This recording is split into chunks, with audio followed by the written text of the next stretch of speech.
Experts have developed new strategies and cropping systems to retain soil fertility. The systems are based on legume-to-legume intercropping, cereal rotation, and application of combined organic and inorganic fertilizer to sorghum to boost soil fertility and productivity using science of integrating soil fertility management. Our response to climate change is developing new agricultural technologies or cropping systems which are resilient to climate change.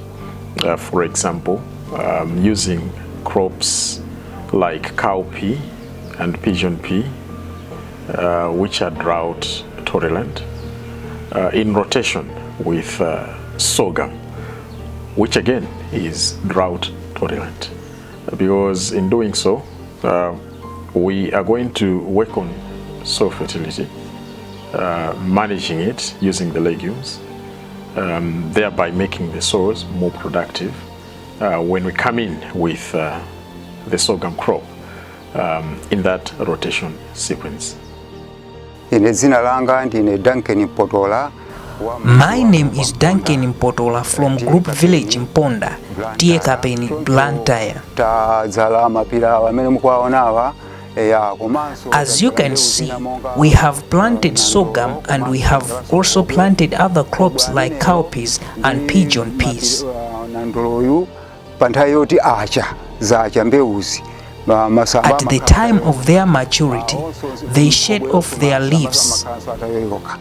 At this time, we start preparing our fields to incorporate the biomass. This is likely because sorghum on its own cannot retain fertility. At this time, we till the soils together with the biomass to retain fertility in response to climate change and the frequent droughts in Malawi.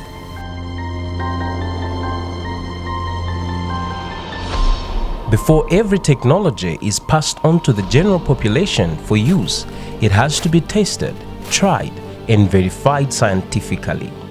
In the case of the Sorghum Productivity Improvement Project, different sites were set in the reputable research stations, namely Kasintula in Chikwawa, Vumbwe in Cholo, and Chitala in Salima districts, under the Department of Agricultural Research Services through the Ministry of Agriculture.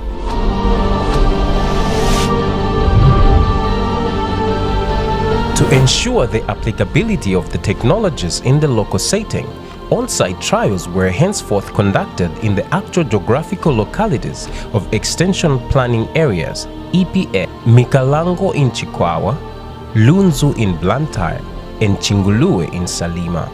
The initiative is supported by the African Plant Nutrition Institute, APNI, through the Phosphorus Fellowship. Currently, we are in 3 agroecological zones. In Salima, along the lakeshore area, central Malawi. In southern Malawi, we are in Blantyre district, which is a mid-altitude agroecological zone. And down south still in Chikwawa district, we are in a low altitude environment in Chikwawa district. So we have engaged farmers who are working to improve the productivity of the sorghum crop, which is a drought tolerant crop. The Ministry of Agriculture, through Kasintula Agriculture Research Station, defines the Sorghum Productivity Project to be a significant initiative to Malawi's agricultural industry in the age of climate change.